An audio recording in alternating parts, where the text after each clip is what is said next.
Hi, everyone. My name is Lily, and I'm the Billing and Office Manager here at Community Health Resource Center. I just want to thank you for joining us for the second session of our three-part chronic kidney disease and nutrition series. Today, we'll dive into specific nutrition recommendations for CKD, and then next week, we'll wrap up with practical food choices featuring renal dietitian and CKD nutrition expert Vanessa Connolly. I'd like to thank our partner, the National Kidney Foundation, for helping make this series possible. And before we get started, I'd just like to quickly share about our organization for anyone new. Community Health Resource Center is a nonprofit here in San Francisco, established 40 years ago. Today, we provide behavioral health services, nutrition counseling, community health screenings, and health education. And this series is a culmination of our two areas, nutrition and health education. This week, we're continuing the series with Elena Zidaru, registered dietitian and the director of our nutrition team, who provides individualized nutrition counseling for weight loss, disease prevention, and management of conditions like cancer, diabetes, chronic kidney disease, and more. And just as a reminder, the information provided in today's presentation is for educational purposes only and is not a substitute for professional medical advice. I'll now go ahead and pass it along to Doris Liu from National Kidney Foundation to introduce herself and share about their amazing organization. Yes, hi. Thank you, Lily. My name is Doris Liu. I'm with the National Kidney Foundation. I am the program manager for patient programs. Our office serves the California, Nevada, Oregon, and Washington area. National Kidney Foundation is revolutionizing the fight to save lives by eliminating preventable kidney upstream. So we're really focusing on a lot of our work upstream, also accelerating innovation and dismantling structural inequities for kidney care, dialysis, and transplantation. Next slide, please. So just want to share a couple of resources that we have. Our patient helpline is NKF Cares, and so they are there to speak English and Spanish. If you have questions, they are the ones to call. They can answer questions about kidney disease, living donation, and transplant, and they are happy to send you any information that you might need. Next slide, please. We also have a peer mentor program, and so you may want to talk to somebody who's been there, maybe a living donor. And so if you're thinking about living donation, you can talk to someone who's been through that experience, or kidney disease, transplant, a care partner. All of that is available to you to have someone to talk to. Next slide, please. There's also our Kidney Learning Center, which is a series of videos that you can log on, watch at your own pace, and learn about kidney disease, the basics, and also about transplant or dialysis or living donation. All of that is available for you there. Next slide. Also available in Spanish. And next slide, please. And I'm going through these pretty quickly, but these slides will all be shared with you. So don't worry about trying to jot things down. We have a nutrition website where you can click through and put in your stage of kidney disease, and that will help you identify what might be most helpful for you. Next slide, please. And I also want to share that if you are in the Northern California area, we would love to see you at our Kidney Walk. That is in November this fall at PayPal Park, which is a fantastic venue. If you're in the LA area on October 18th, we will be at Griffith Park. So please do join us for the Kidney Walk. And the best place to find us is kidneywalk.org. And then you just choose the one closest to you. And so we have walks throughout the country if you are logging in from outside of California. So you can find one near you. The registration is free. We would love to come to see you there. And next slide. Okay, and that back over to Lily or Elena. Awesome. Thanks, Doris. Yes, we'll go ahead and pass it along to Elena to get into the presentation. Yes, welcome back, everyone. I'm excited to get into the second week which is our nutrition part component.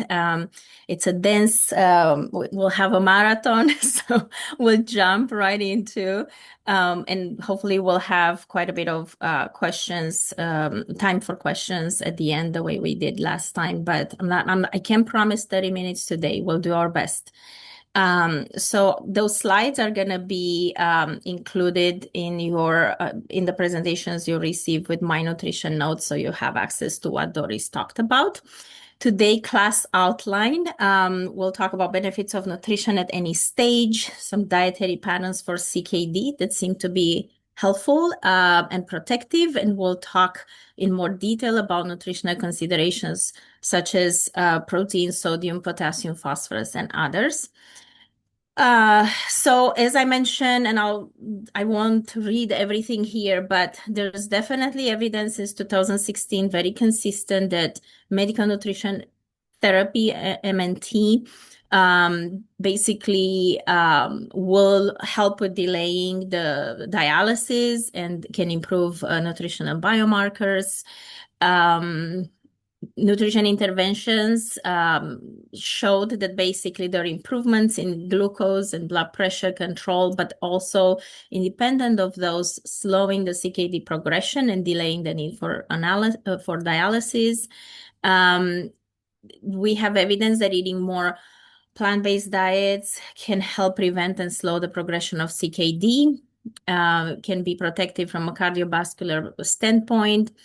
And then there are also increasing evidence that plant-dominant low-protein diets reduce the risk of developing CKD progression, and the complications related with CKD, such as cardiometabolic disease, metabolic acidosis, mineral and bone disorders, and uremic toxin generation. However, unfortunately, plant-based diets are not routinely being offered as a treatment options by nephrologists. So that's the still our role is here to educate people and let them know that a plant-based diet can be very helpful in managing CKD.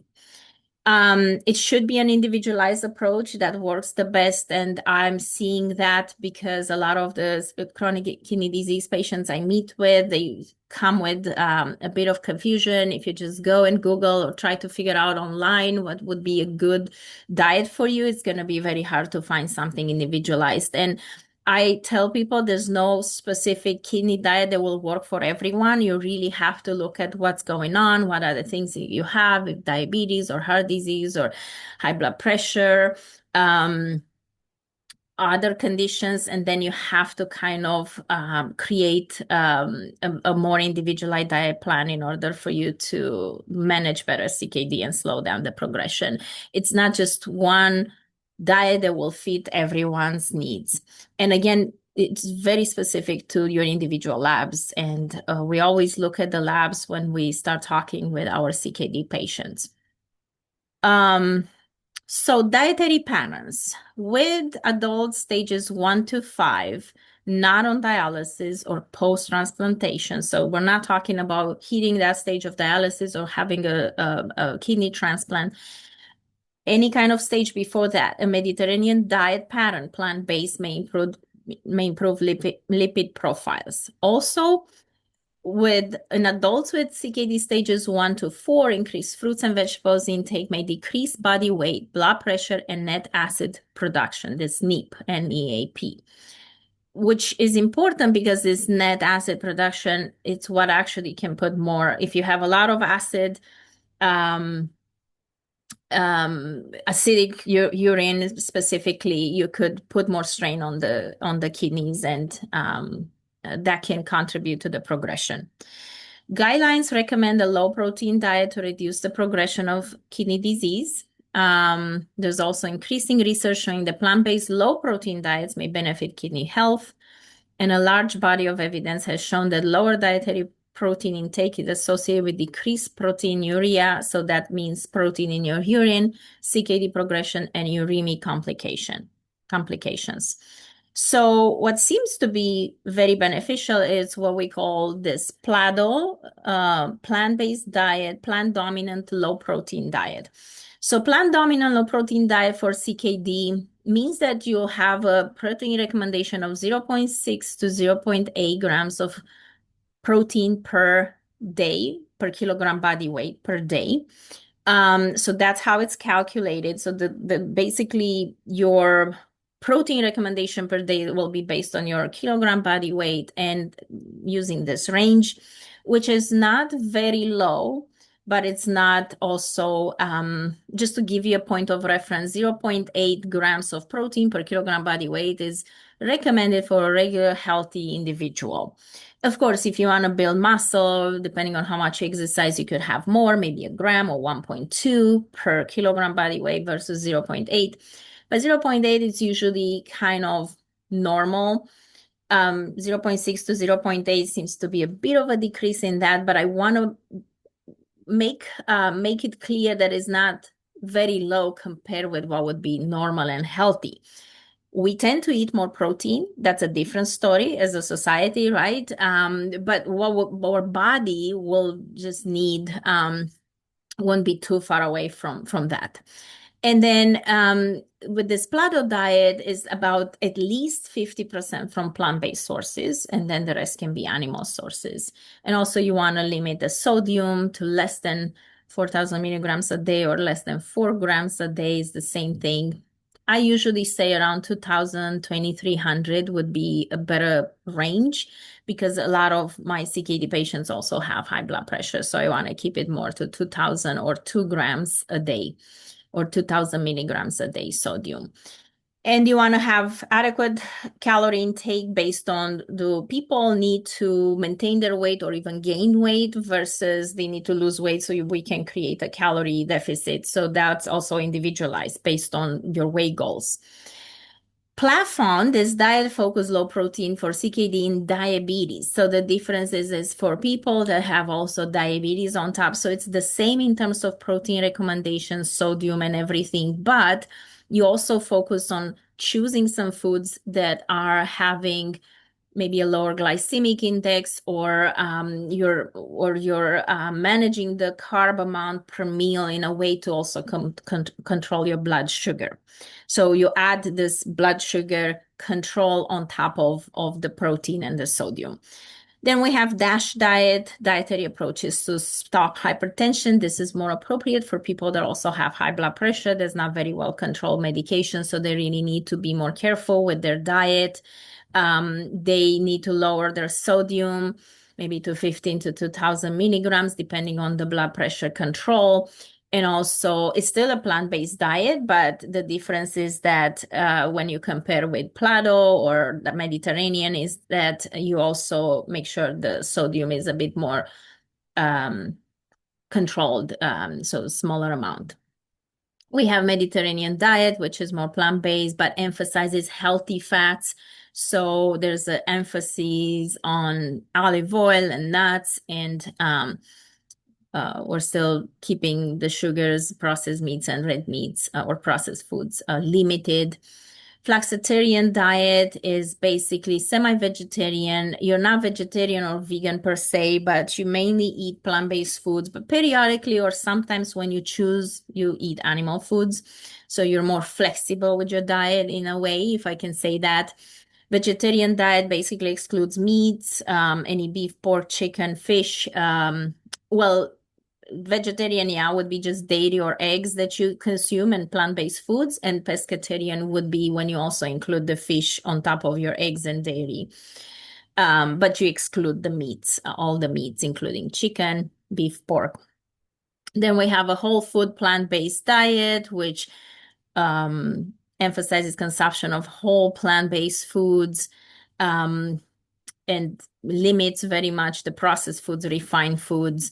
It's not very commonly used necessarily for CKD, but some people, and the reason is when you eat whole foods, you could eat more red meat, right? Meats are whole foods. They're not processed, but so this whole food plant-based diet would tell you more that it's not just about eating the whole foods and limiting processed foods, but you also mainly choosing plant-based foods, which will help you limit the red meats. And then vegan diet, which is basically you eat only plant-based foods, plant foods, no animal products, either meat or byproducts such as eggs and dairy. So those could be all the variations that exist in a more plant-based food, plant-based eating approach that could be helpful, but you can choose it based on what you want to prioritize or what other things are you actually having, um, um, uh, other medical conditions that you might have. So that's why I want to kind of make the point that it should be an individualized approach and be able to figure out with the provider what is the best diet plan that would work for me. So overall, because all those diets I talked about, what they have in common is that they're plant-based.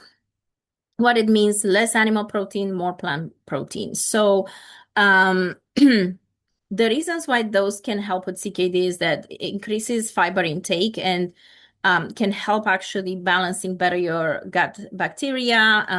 It can correct dysbiosis or imbalances that happen in your microbiome, can decrease uremic toxins, and people that have high uric acids can benefit from something like that, for example. Intestinal phosphorus absorption will decrease, so that helps to decrease hyperphosphatemia, which that means high phosphorus in your blood. And the reason is that when you eat more plant-based foods, those will bind with the phosphorus in your gut and will not get absorbed. The phosphorus won't get absorbed as much in your blood. It can be flushed out from your stool. Can decrease the dietary acid load and decrease the risk of metabolic acidosis, can decrease glomerular hyperfiltration and basically decrease the protein in the urine. And then one of the last benefits would be it increases magnesium intake, and that can decrease the risk of vascular calcification, which can contribute to heart disease. Magnesium naturally in foods will be in plant-based foods like nuts and seeds, legumes, whole grains, leafy greens, so a lot of plant-based foods are high in magnesium, and the plant-based diet gives you more magnesium. So my plate model of eating I want to show you here. So if you're not vegan, like in this right picture here, this is a plate of 100% plant-based. This is a plate with 75% plant-based, still plant-based, but just different degrees. Here we still keep a small intake of animal protein. So about quarter of the plate is protein, quarter starch, and half a plate vegetables, especially if you're also trying to lose weight, manage diabetes, blood pressure. This would be a good model of eating.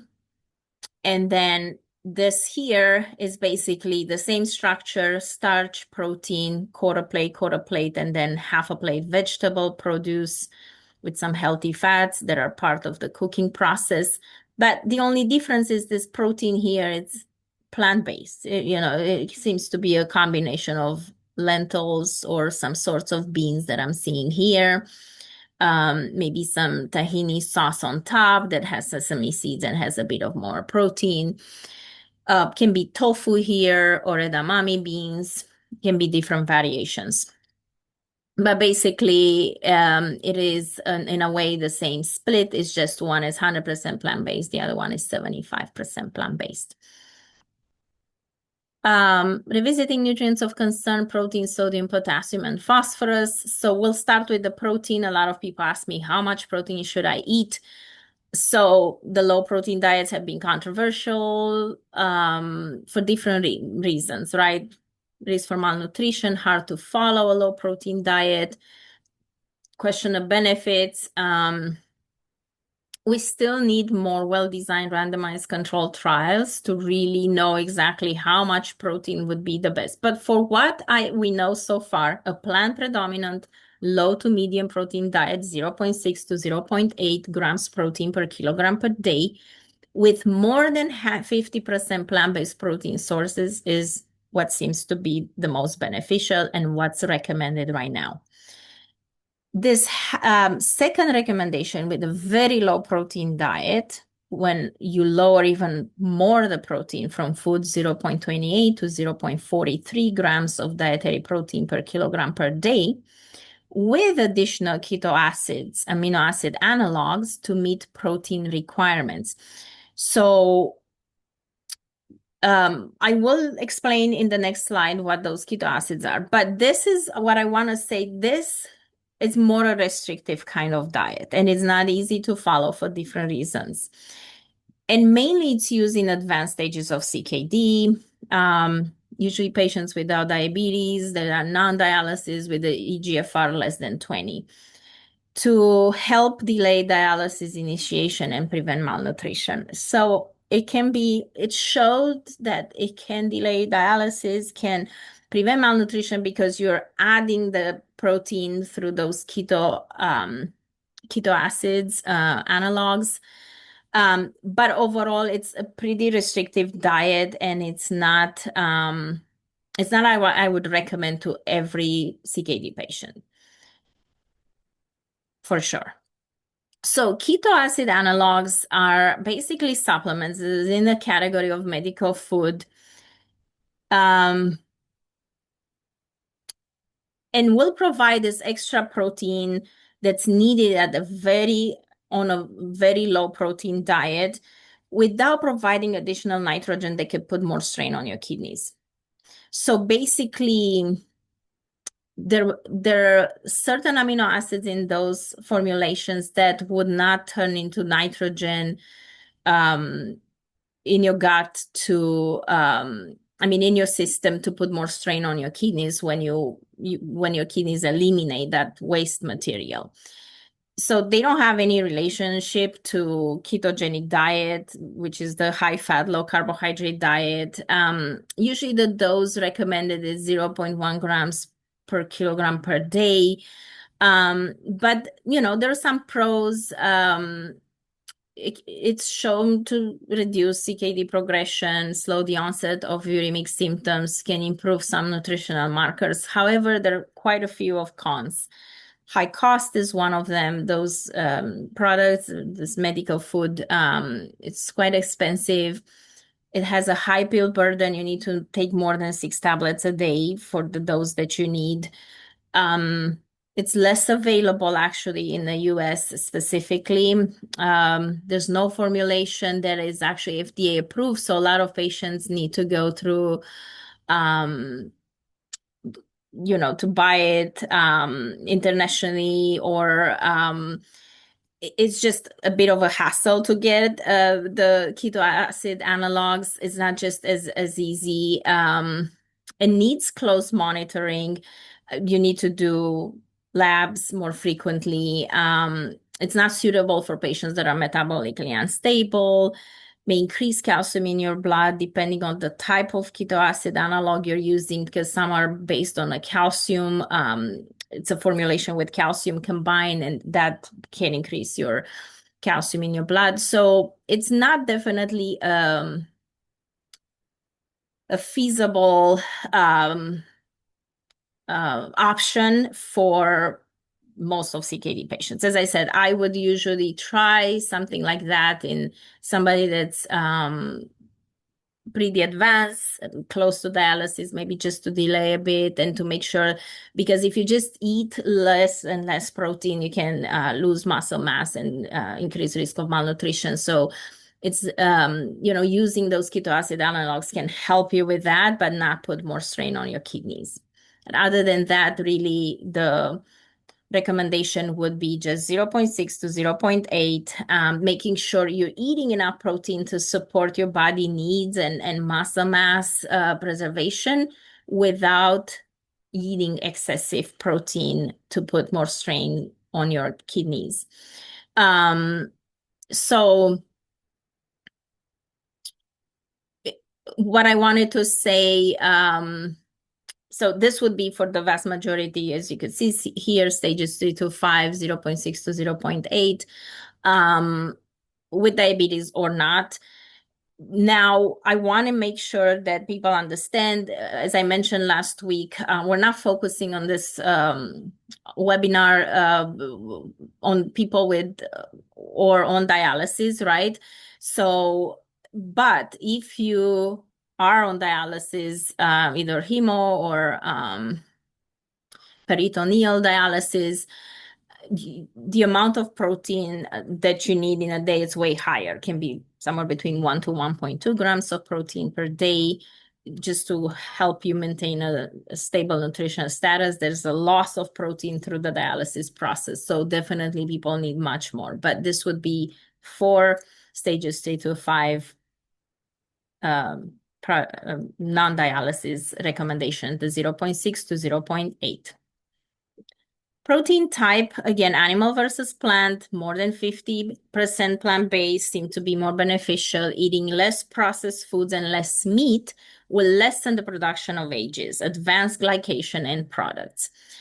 More AGEs can lead to CKD progression. So that's the link that's been made with multiple studies. And AGEs, they're molecules basically formed in your body when sugar in your body stick to proteins and fats without proper enzymatic control, which the way I kind of like to explain my patients is that think of a bit like sugar slowly gluing itself onto parts of your body, which what that does contributes to aging, stiffens your tissues, damages blood vessels, and can contribute to cardiovascular problems, and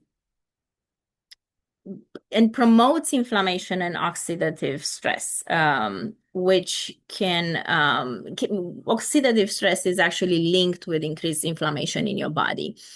When we have too much oxidation happening in your body.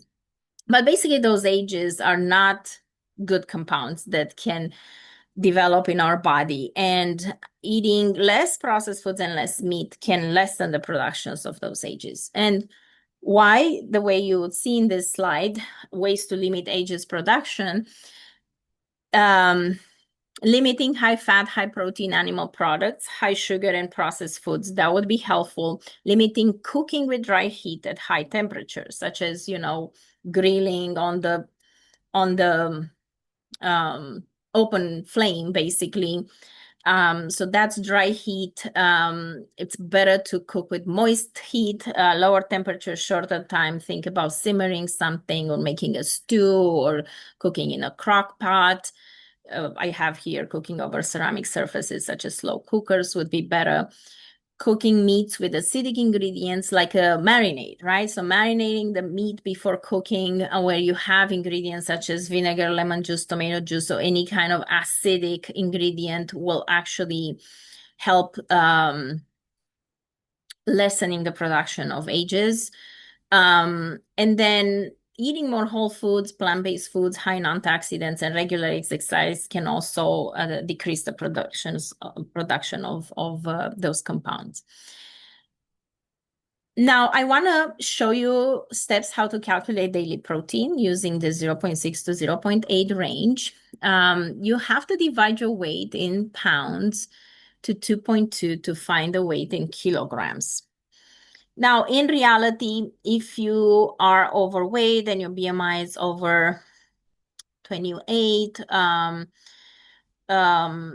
you could use an adjusted weight because some of the extra body fat is not metabolically active, and there are ways to calculate that too, but I'll keep it simple for this presentation.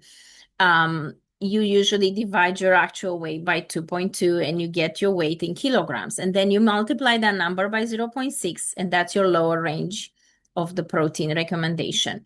And then the same weight in kilograms, you multiply by 0.8, and that will be the upper range of your protein recommendation. So I have an example here, a female that's 136 pounds. You divide that by 2.2, you get a 61.8 kilograms here. You multiply that by 0.6, you get 37.1 grams of protein, you round it up to 37, then you multiply the same kilogram weight here by 0.8, and you get a 49.4. You round it up to 49 grams of protein per day. So the daily protein intake should range in between 37 to 49 grams of protein. If you weigh a bit more and you're a bit heavier, but still within a BMI of maybe 26, 25, 27, your protein range will be higher. That's kind of what it ends up being. Now, I have here a list of foods, and I'm not going to spend too much time because you get them in your slides as a reference. So it shows you in different foods, protein foods, and different servings, how many grams of protein per serving you have. So an ounce of meat, which is usually about a third of my palm here, it's about 7 grams. The same with an ounce of cheese. It's 7 grams of protein, or a cup of milk. It's 7 grams of protein.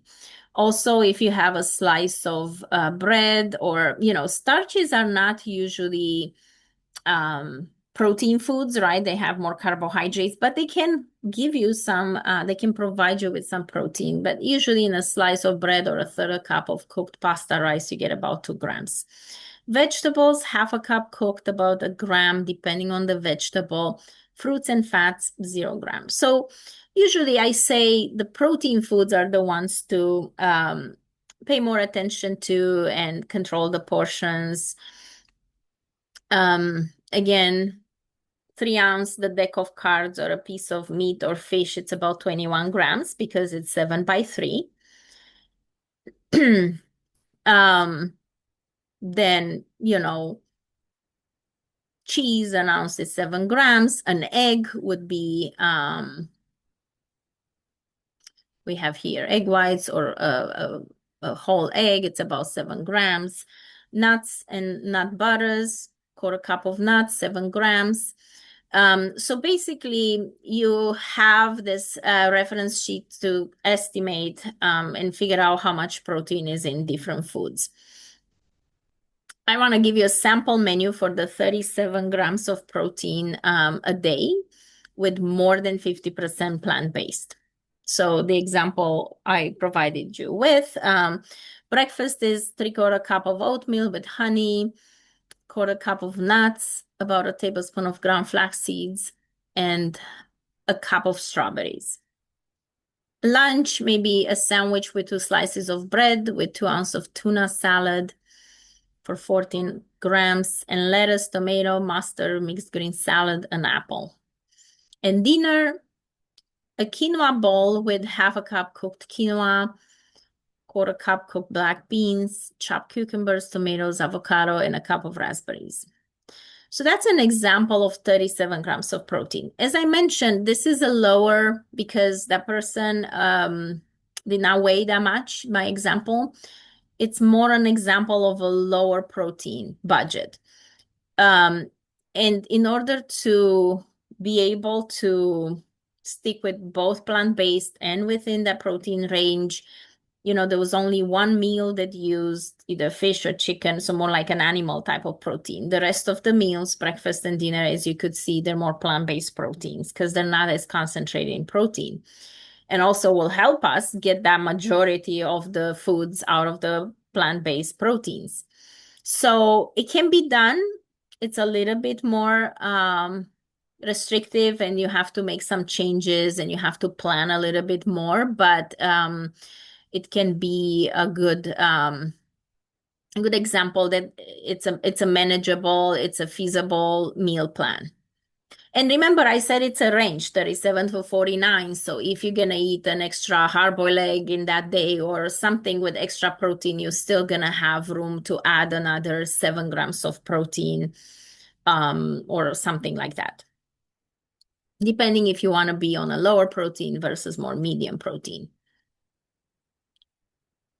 Sodium, moving to sodium, it is naturally present in many foods. Salt is the major source of sodium, but the reality is not as much the salt shaker as much as the processed foods because sodium is added as a preservative, as a flavor enhancer, and can be. It's a big component of processed foods. Table salt is 40% sodium and 60% chloride, so it's not 100% sodium. Salt and sodium are not quite the same. And some salt-sodium conversions is that include quarter teaspoon salt equals about 500 milligrams of sodium. So I said you want to keep it to 2,000 milligrams of sodium in a day. That's about a teaspoon of salt in a day, right? Throughout the day. Visually, that's how it looks like. A teaspoon of salt is actually about 4,000 milligrams as a weight, right? But only 2,000 milligrams are sodium. So this is just a diagram showing how high sodium can contribute to high blood pressure. So high sodium diet can increase the volume of water in your blood, can increase the blood pressure. So the buildup extra fluid in your blood vessels increases blood pressure. That damages kidneys, blood vessels, the way I explained last week. When you have a lot of pressure in those tiny capillaries, the tiny blood vessels in your kidneys, and those can pop and damage, and then your kidneys are not filtering as well anymore. And kidneys cannot remove waste and extra fluids, so that puts more strain on your body, and then you create this build up extra fluid in your blood vessels that can contribute even more to your high blood pressure. So it's a vicious cycle that kind of feeds itself. So the recommendations, 2,000 milligrams or lower, depending, it can be somewhere between 1,500 to 23, right? And that will depend on how well your blood pressure is controlled. Do you have blood pressure? If not, you could have up to 2,300 milligrams of sodium a day. If you have blood pressure, again, you could still have around 18 to 2,000. But if you have blood pressure and is not well controlled, even with medication, then you want to be more restrictive and maybe limit it to more 1,500 a day. Regular table salt, sea salt, kosher salt are equal when it comes to sodium content. However, I tell my clients, if you think that the sea salt or Himalayan sea salt tastes better, salts better your food, and actually use less because of that, then use that, right? But it's not necessary. Sometimes clients ask me which one has less sodium. Like, they're about the same. There's not one better from a sodium concentration perspective. Also, CKD patients need to avoid using salt substitutes, lye salt, no salt. Those are labeled this way because those salt substitutes, sometimes they're recommended for people with high blood pressure, but they are basically replacing sodium chloride with potassium chloride as an ingredient. But that can create issues if it has CKD, especially later stages when maybe your potassium labs increase. That's not a good idea to use those salt substitutes because that will contribute to that high potassium. High sodium foods, they're usually processed foods, fast food, restaurant food. Those are the main sources. The processed foods or packaged foods will come with a label, so you could read the label, which is helpful. And I'll have a slide to talk more about the label, but most frozen and canned foods are high in sodium, or you expect to be high. Frozen meals, canned foods nowadays, we're doing better with those. There are no salt added canned beans, which are a great option to have, and basically they have no salt added. But a regular canned food that's not low sodium or no salt added will be quite high in sodium. Smoked and cured meats, they're usually high in sodium. Any deli meats, most cheeses are high in sodium. Just the process of making cheese and the fermentation uses that. Pickles, sauerkraut, olives, those are high sodium. Most soups and salad dressings that you buy already made. That's why I ask people, make your own soup, cook your own soup at home, or make your own salad dressing. You save quite a bit. most commercially prepared sauces, condiments, and seasonings. So if you buy a marinated meat or chicken in a store, will be quite high sodium, versus if you can marinate your chicken at home and just put a bit of salt only, and you put maybe garlic, herbs and spices, some lemon juice and olive oil, you can create your own marinade without being high sodium. Many breakfast cereals, breads, sliced breads can be quite high in sodium. That's always good to check the nutrition label. So always read nutrition labels and ingredient lists, especially for the packaged foods that you buy, that not whole foods like a piece of fruit or vegetable that doesn't come with the label. We don't need to worry about that. And we're now worrying about naturally occurring sodium in foods. You'll see there's some sodium in milk. I mean, it's naturally occurring and it's not that much. We're not worrying about. Celery as a vegetable has some sodium, naturally occurring. It's still very low and we're not worried about those. So we're not worried about more the added sodium in processed foods. So going to the nutrition label, I want to show you where to look and figure out in a short period of time how to make a decision about a product. You start here and you look, excuse me. So here at the top, you have nutrition, serving size per container, and serving size. Okay, so serving size, it's what they tell you it's a serving. Doesn't mean you have to eat that much. You could eat more or less. But what it really means is that this 1 cup that's listed here. So if you have 1 cup of this product, you're going to get those numbers. So you're going to get, for example, 470 milligrams of sodium in this 1 cup of a product. So that means if you have half of it, you're going to get 235 milligrams of sodium. And if you have double, if you have 2 cups of this product, you're going to have 940 milligrams of sodium. So you need to know how to do the math and not see that if it's just 470 milligrams of sodium, that means it's the whole package, because the servings per container are 2. So that means only half of that package has 470 milligrams of sodium. If you eat the whole package, it's going to be 940. So it's very helpful to figure out first the serving size, how many servings per container they tell it is, and then you glance at the sodium. Now, the rule of thumb is that when you look here, you could look at the milligrams 470 because I gave you the budget, and that can help you figure out how much it is. But you could also glance at the percentage, and you see next to it, it's 20%. And the rule of thumb is 20% or more translates into high sodium, 5% or less translates into low sodium. So that could be a easier, if you see something 20%, you think about, should I buy it? It's high sodium. Or if you really like it and you want to buy it, you then realize that I need to use less of it, not a full serving. It's quite high in sodium. Or the rest of the foods that I'm eating for the day should be lower sodium, because that gives me quite a bit of sodium already. It's about 20% of what I'm needing in a day. As you could see here on the footnote, so sodium here, it's listed as 2,400 milligrams. So that 470, it's 20% out of the 2,400 milligrams. So if your budget is a bit lower, let's say you have uncontrolled blood pressure and you want to keep your sodium to 1,600 or 1,800 milligrams, this 20% actually becomes higher right now. It might be closer to 25, 30%. So we need to keep things into perspective when we read those labels, but the rule of thumb is 5% or less is low in that nutrient that's listed next to. The same with saturated fat, especially for people with heart disease and high cholesterol. You want to watch this. So 15%, it's not 5% or less, it's not low in saturated fat, it's not 20% or more.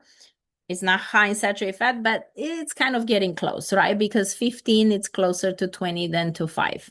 So it's still something that you want to be cautious about how much you eat in a day. Using substitutes for high sodium foods, those are just some examples. Instead of all those like table salt, seasoning salt, garlic salt, meat tenderizer, you could use alternatives like fresh garlic, fresh onion, garlic powder, onion powder, vinegar, lemon juice, all those things. High sodium sauces like barbecue, steak sauce, soy sauce, oyster sauce, you could replace with things like vinegar, dry mustard, homemade or low sodium sauces and salad dressings. Canned foods also, again, try to look for the ones without added salt. And then for cured foods, instead of ham or salt pork or bacon, sauerkraut, try to get the fresh alternatives, right? Fresh eggs, fish, meats. Unfortunately, lox and smoked salmon, they're high in sodium too, so because they're considered more processed, but you could have a better health benefit if you eat fresh salmon cooked, with vegetables and some good high fiber starches. So that would be a much better option than the lox that it's high sodium. Ways to reduce sodium: avoid processed foods, limit eating out, cook more often at home. Use more herbs and spices. And, sometimes I remind people, besides the herbs and spices, you have also condiments like fresh garlic or garlic powder or, mustard or vinegar, lemon juice. All those things can actually help with the acid finish, what we call, in terms of flavor and taste, because a lot of times the acid finish can happen with adding more salt, but also can be produced with vinegars and lemon juice. Make your own condiments at home, sauces, dressings, marinades for your proteins. Buy reduced sodium canned foods, or even better, low sodium or no salt added, because those alternatives are more and more available on the markets. How to lower sodium in Asian cuisine. I get a lot of clients that, they love their cultural traditional dishes, which I understand are very important. And a lot of, unfortunately, sauces like soy sauce, fish sauce, oyster sauce, black bean sauce, chili sauce, that are actually high sodium. And of course, they all have lower sodium alternatives, which can be good options. They would still be quite high in sodium, but lower than their regular options. So that could be a way to decrease the sodium by switching to those products. Gradually add smaller amounts of those sauces in your food to allow your taste buds to become more sensitive to salt and adapt. We change taste buds every 3 weeks. So definitely I can tell you from the multitude of clients I work with, your taste buds will change if you start using less, will actually become less sensitive to salt, and you'll feel better about eating something with less salt or less soy sauce. And once you get something with quite a bit, you're gonna feel like it's pretty salty, actually, because that adaptation happens.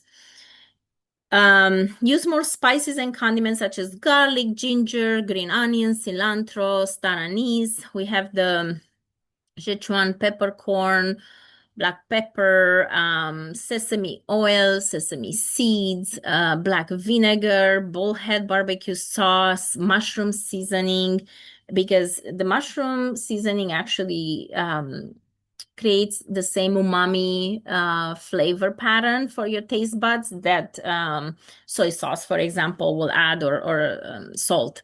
So there are some alternatives that can be used in Asian cuisine to enhance the taste without having to use as much as maybe typically of the soy sauce, oyster sauce, and fish sauce.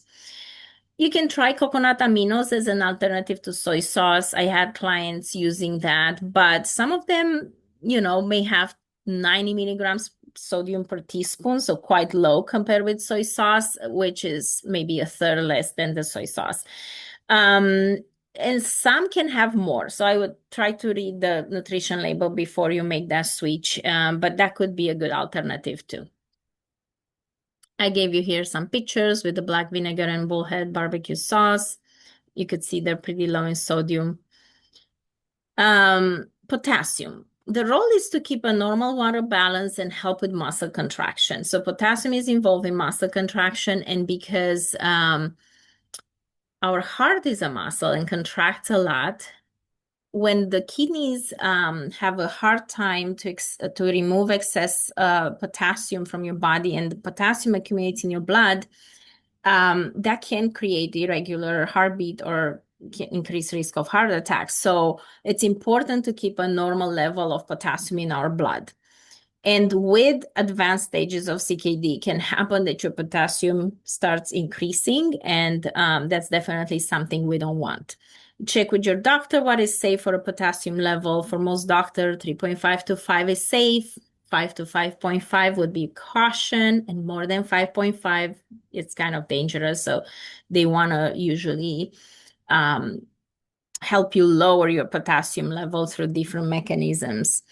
So when and only when your potassium is high, you have to be more cautious with portions of high potassium foods. You might need to limit your potassium intake to less than 3,000 milligrams a day, which again, you have a budget. You could still eat foods with potassium. There are quite a few of them, and they're all very healthy for you, but you have to be more careful with the portions of those high potassium foods.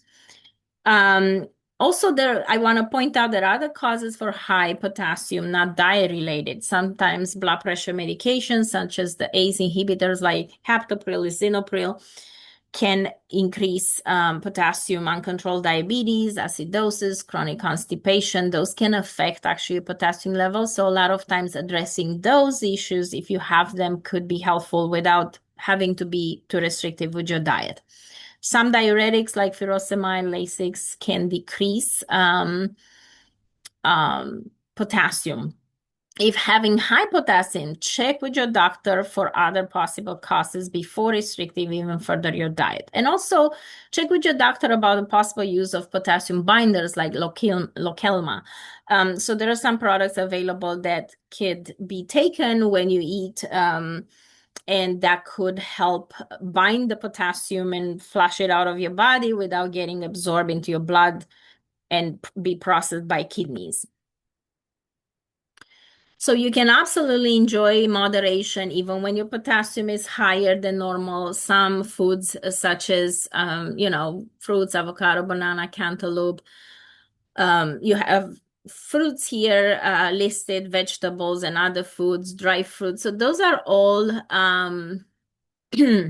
higher potassium foods.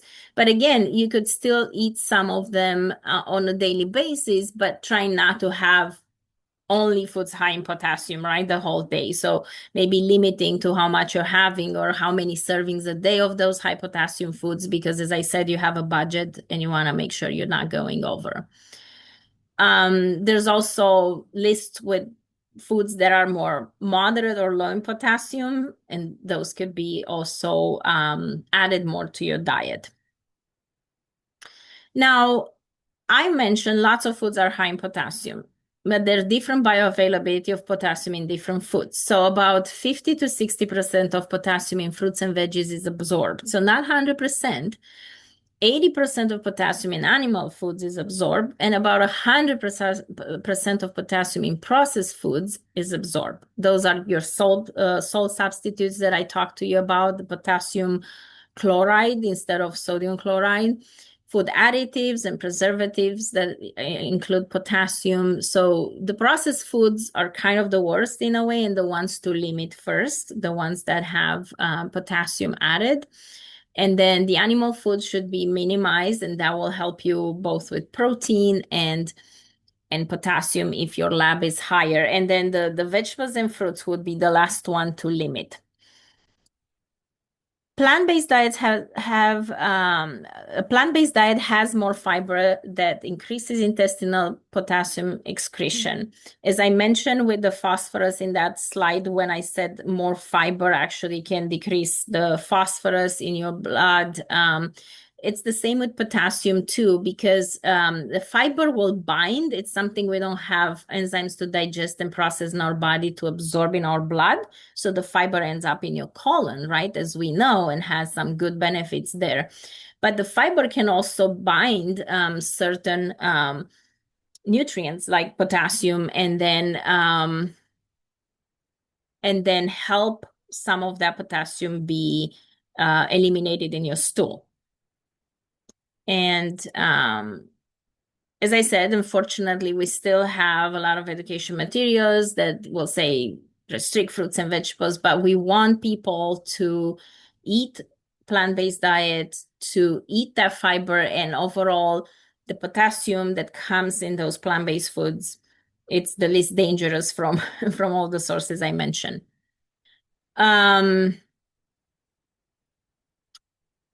Here I make the point also that restricting heart-healthy fruits and vegetables and dietary patterns with a greater potassium content could potentially have negative effects on the cardiovascular health and survival of patients with CKD. And I have, there was this retrospective analysis of about 3,000 people in the National Health Examination Surveys, participants with kidney dysfunction with concomitant low potassium and fiber intake had higher death risk versus the ones with high potassium and fiber consumption. So we have evidence that, you know, when you do the risk and benefit assessment, eating the plant-based high potassium foods will still benefit more than harming people with CKD and abnormal potassium labs. A lot of people at stages 3, A, B, and even 4, their potassium level is normal when they check. So there's not even a reason to limit those foods. Again, I would favor more maybe utilizing the potassium binders and liberalize more the diet for potassium, because the high potassium foods are healthy foods.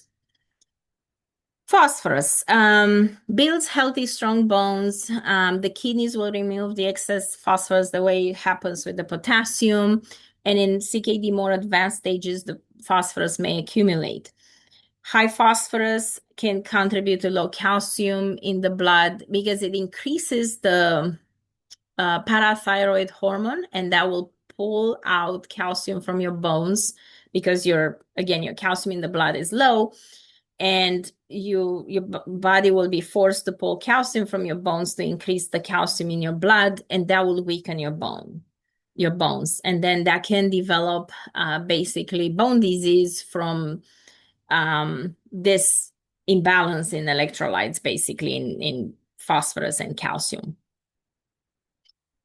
For phosphorus recommendations, we want somewhere between 800 to 1,000 milligrams a day, or it can be an individualized approach, again, based on labs. But when people need to restrict a little bit, this would still be a number you aim for. So again, you have a budget. It's not about not eating any phosphorus.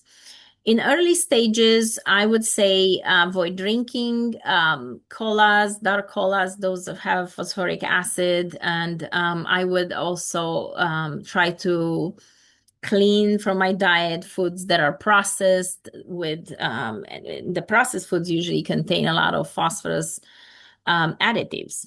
Those are usually stabilizer, preservatives, color enhancer, anti-caking agents. So think about like a pancake mix of some sort. And, a lot of times they put those phosphate additives and anti-caking agents to not harden the powder, right? That you need to use multiple times to mix and make your pancake. So ideally try not to use those products and just make your things from scratch, because you will avoid the presence of those phosphate additives in your food. As GFRH is 15 milliliters per minute, so decreases that functional filtration. The phosphorus binders may be necessary. Again, they absorb the phosphorus in your GI tract and prevent its absorption in your blood, and they get flushed out from your system through your stool. They're usually taken with meals. Sources of phosphorus in your diet. Foods rich in phosphorus are meats, dairy products, dry beans and peas, whole grains, nuts, beer, chocolate, colas. So they're usually protein foods. So foods high in phosphorus are usually protein foods. So when you're actually watching your protein, you're also watching your phosphorus, and that's something nice. But only about 40-60% of the phosphorus is absorbed in natural occurring phosphorus foods. Plant-based phosphorus is less absorbable than animal-based phosphorus, the same way we talked about potassium because of the fiber and phytates that will bind in your gut with the phosphorus. The phosphorus-containing additives are better absorbed than naturally occurring phosphorus in foods. So fruits and vegetables have this, what we call inorganic phosphorus, and about 90% of it's absorbed by the body. So actually, I think I said it wrong the way I kind of said it. I didn't mean to say it this way. So the additives are 90% absorbable, right? Compared with the naturally occurring phosphorus in foods that are mainly 40-60% absorbed. So high absorbability for the phosphate additives. Now, how to read a nutrition label for phosphate additives? Basically, they're easy to identify because they will have this phos word. I mean, phos part of the word can be dicalcium phosphate, sodium, disodium phosphate, monocalcium phosphate. So it's always going to be this phos, and usually phosphate, a version of it, right? So they're easy to identify. Some products may have just one phosphate, some they may have 2 or 3 or 4, because again, some are stabilizer or taste enhancers or anti-caking agents. So depending what they're used for, they could be more than one. So making sure when you buy something packaged, you start looking for those phos words and try avoiding eating on a regular basis those foods. Portion sizes are very important, especially when we're watching how much protein, how much sodium, how much phosphorus or potassium. An example is cheese, right? We all love cheese. I don't know about you, but I love it. But, an ounce of cheese, which is about 7 grams of protein, can also have quite a bit of sodium depending on the type of cheese. Potassium, not as much, and sodium can be kind of in the middle, medium high. So a lot of times that doesn't mean you cannot have any cheese, but also on a plant-based diet, cheese is still an animal product. So it needs to be consume in moderation. So maybe limit to an ounce of a day of cheese and not necessarily every day.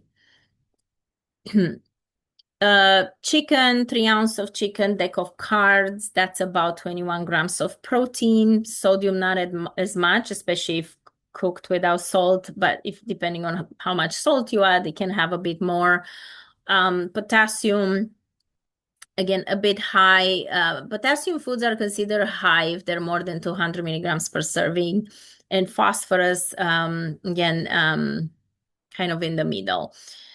Again, doesn't mean you're going to have chicken. It's a good type of protein. It's lean. But within that protein recommendation, you might be able to have 1 deck of card a day only and try to do more plant-based protein. And depending if you are somebody that has a higher weight and a bit more protein budget for the day, you could have up to maybe 5-6 ounces of chicken in a day and still eat on a plant-based diet, depending again how many grams of protein do you need to stay within. But for a lot of people, might be just 1 deck of carbs a day and then trying to get other proteins from beans, from maybe nuts, quinoa, tofu, things like that. Portion sizes for beans, 1/2 cup of beans, about 7 grams of protein. Sodium, if it's no salt added, either cooked by you or in a can, it's 0. Again, you could add some for flavoring when you spice or season your food, but it's not going to be as much as you would buy let's say, the regular sodium can of beans. Potassium, it's on the higher side, but it's a plant-based. So with the fiber and everything we talked about, that's not much of a concern, even for people that have a bit higher potassium levels, and then phosphorus is not that much.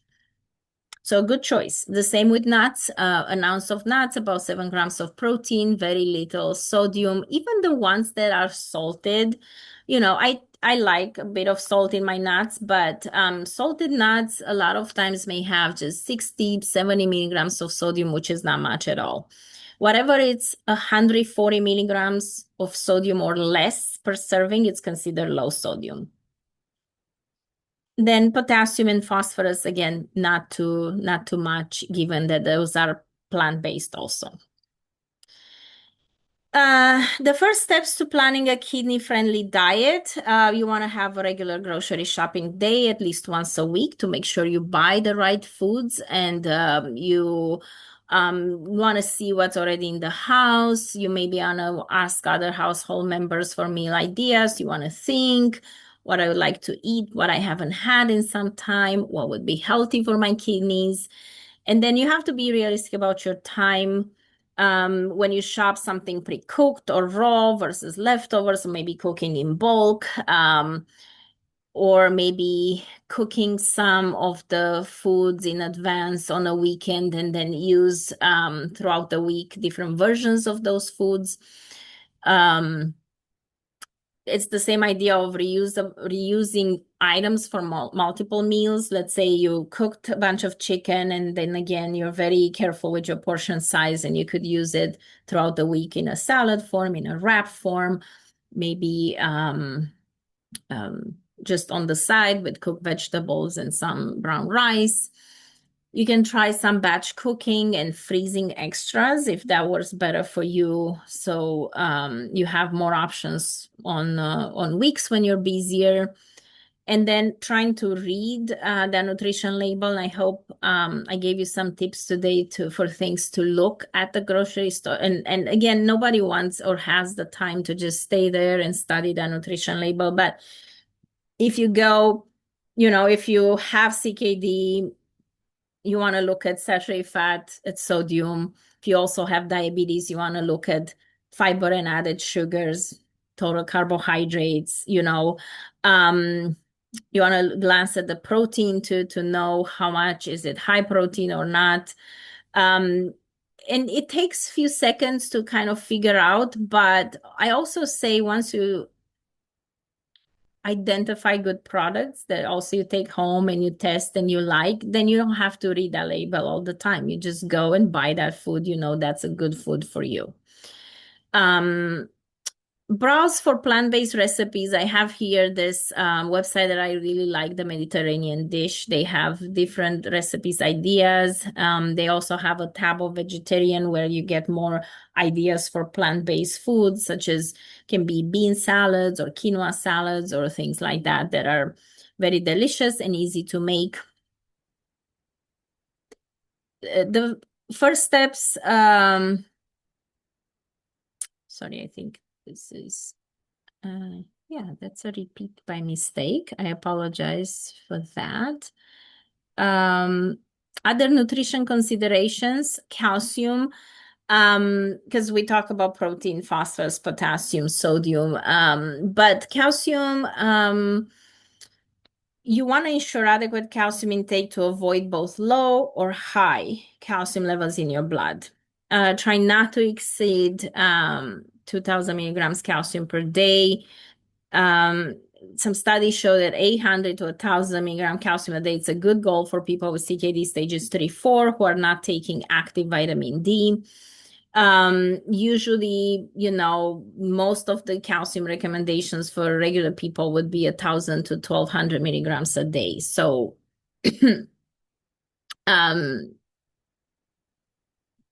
around 1,000 milligrams a day would be a good, just a good goal to aim for.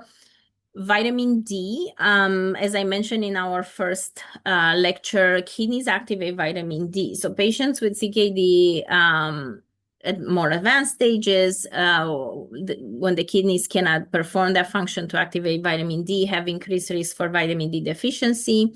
So you want to test periodically vitamin D and supplement accordingly. If blood calcium gets too high, because vitamin D helps with the absorption of calcium, so you want to make sure you don't have too much, because if the calcium gets too high, then you might need to take a break from vitamin D supplementation. So you always want to monitor and watch and talk with your doctor about that. And then another nutrient of concern can be, nutrition considerations, I would say, would be anemia, because the kidneys produce the erythropoietin hormone that I mentioned last time that will stimulate the production of red blood cells.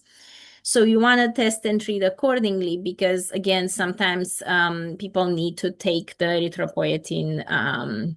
If your body does not produce it anymore, your kidneys are not producing anymore, you need to take it as a medication, basically, to make sure you're not having anemia. What else should I know? There is no diet that is right for everyone with kidney disease or kidney failure.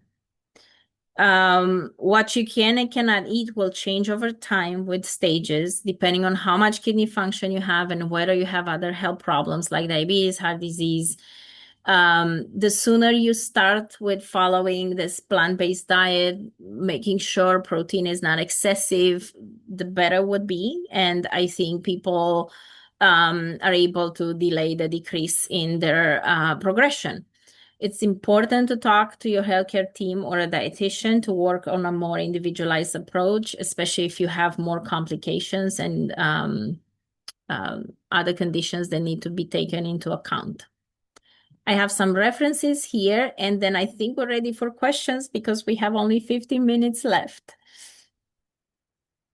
Great. Thanks, Elena. That was wonderful. I'll hop into the questions. And like I said last week, if we don't get to your question today, we will save it and try to answer as many as possible next week, as well as share a spreadsheet with answers to any questions that we don't get to throughout the series. First question.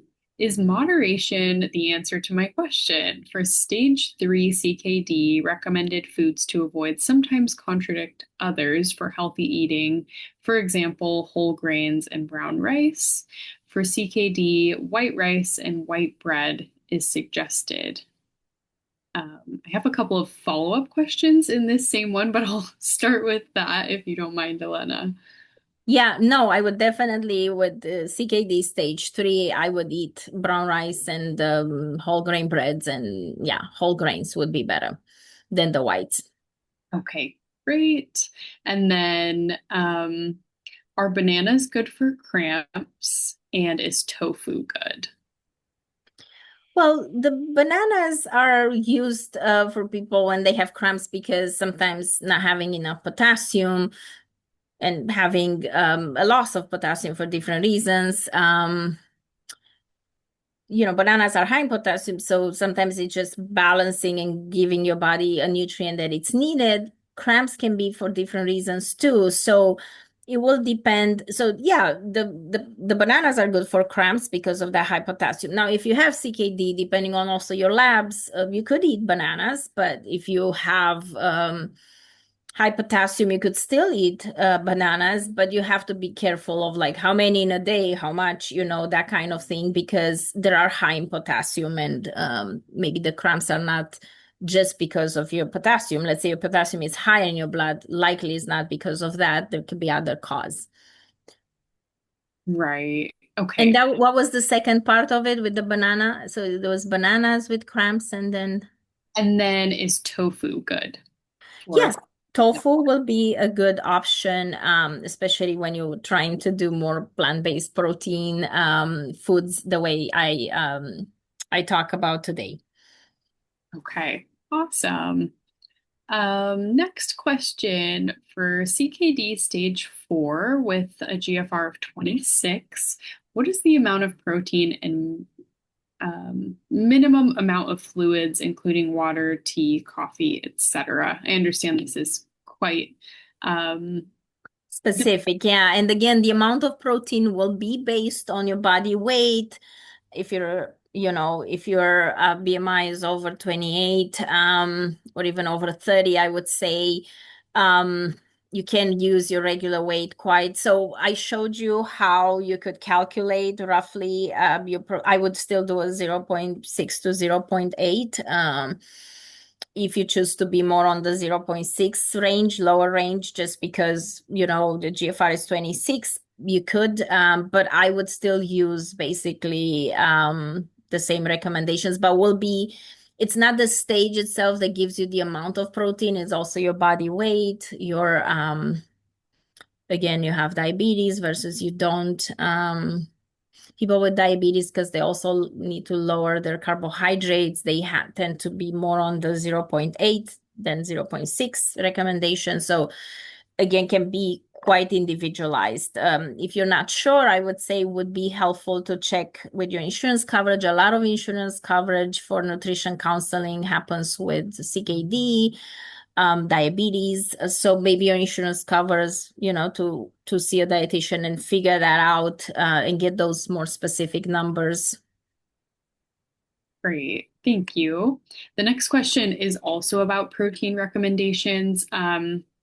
We did provide that chart, or Elena provided that chart, and we'll also share the slides with you all. So you'll be able to reference back to confirm if the recommendation from your nephrologist was correct. But there is a second part of this question. The nephrologist recommends 55 to 60 grams, which is higher than the recommendation based on their weight, stating that lower protein can affect muscle and cause more health issues. Is that something you've seen?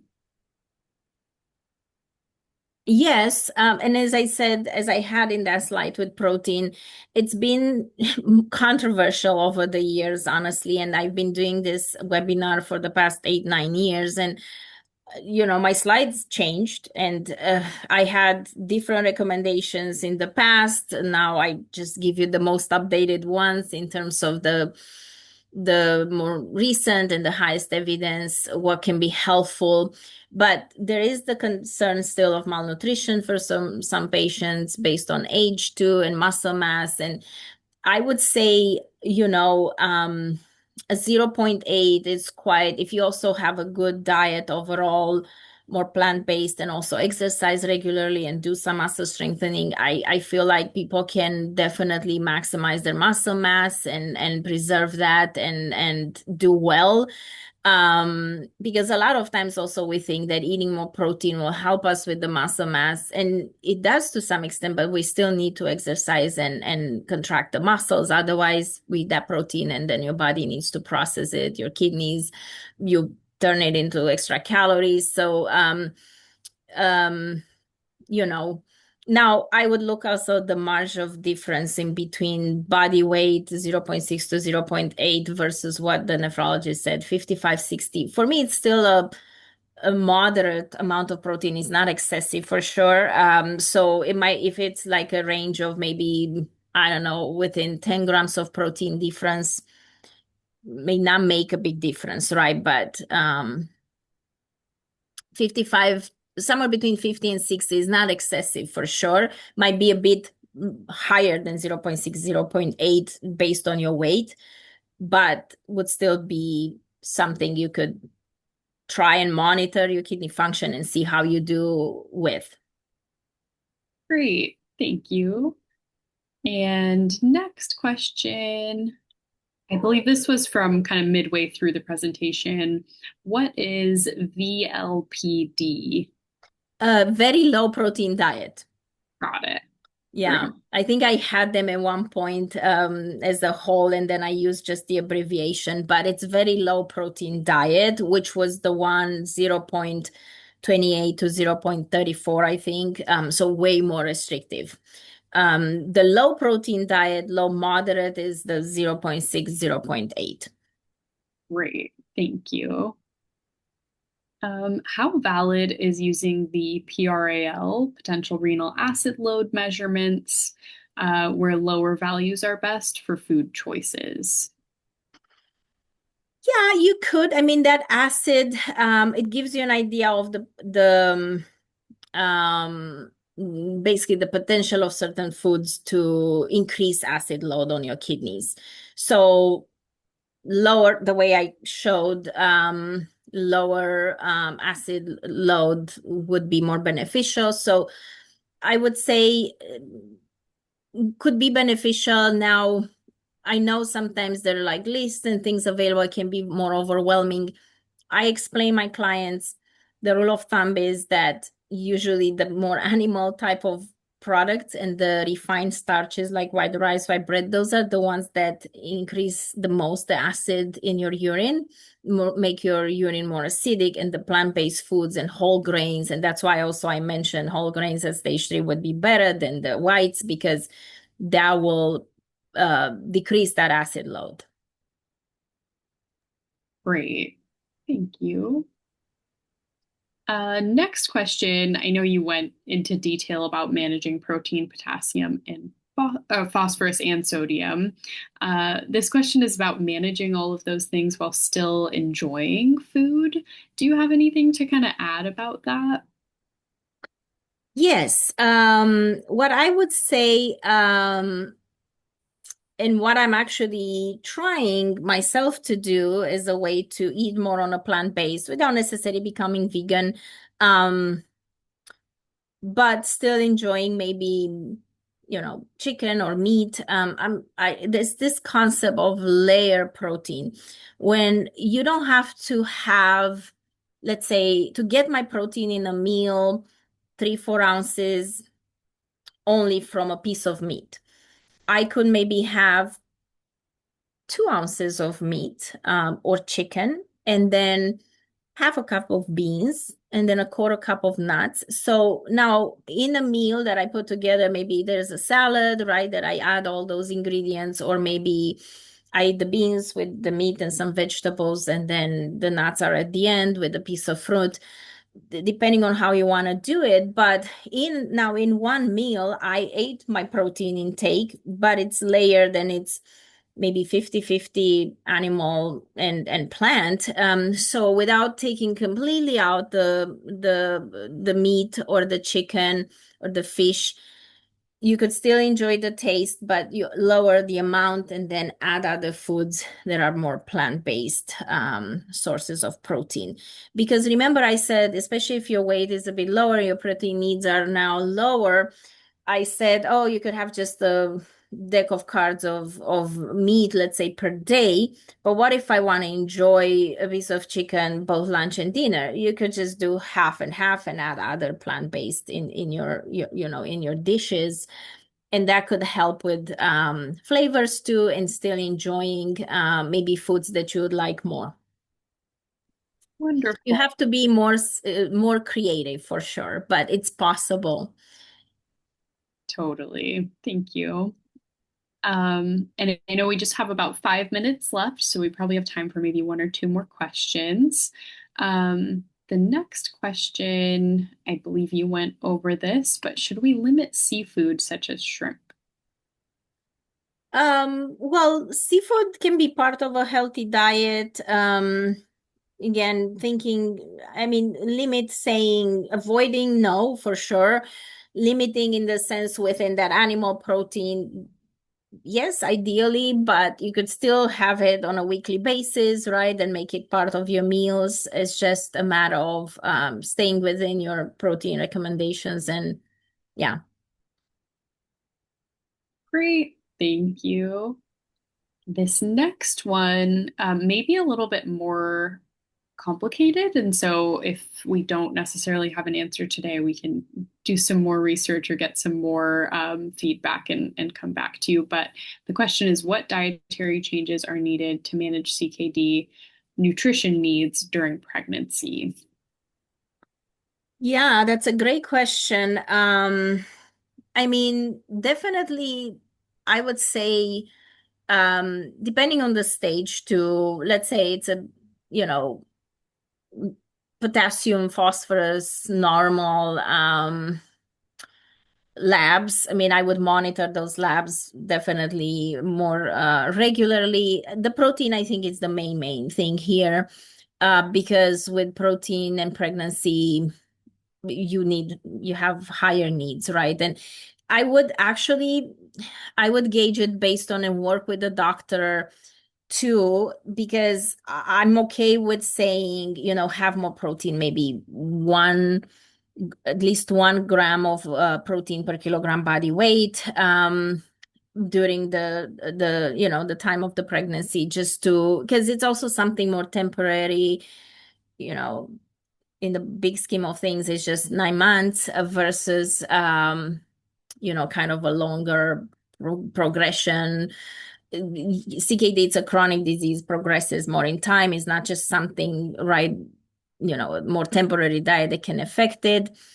It doesn't happen that often, but I would probably do a 0.8 to 1. So it's more adequate for pregnancy, not very excessive or necessarily liberal to the point that eat as much protein as you want. But I would definitely go a bit higher for protein. And then the rest of them, again, it's a healthy plant-based diet. I would still continue during pregnancy. I think the protein is the main thing that I would be making an exception. And sodium you still want to manage, because there's a lot of fluid accumulation and issues with edema that can happen in pregnancy, especially later stages. So I think that's still in terms of health, and when you're pregnant also you need to manage your blood pressure. And sodium, I think it's still good to keep an eye on, 23 milligrams a day. So except the protein, there are probably not a lot of changes that need to happen, but going up in protein would be good.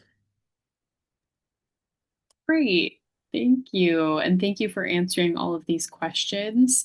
We got a lot of questions today that we didn't get to, unfortunately. So again, like I mentioned, we will save all of these and either answer them next week if time allows, or share out the answers via email after the series is over.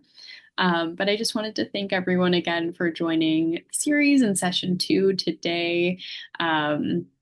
I also wanted to thank the National Kidney Foundation for making this series possible. And thank you to Elena for leading the wonderful series. I hope everyone has a great evening, and please feel free to reach out if you have any questions. Looking forward to seeing you all next week. See you all next week. Have a good rest of the week.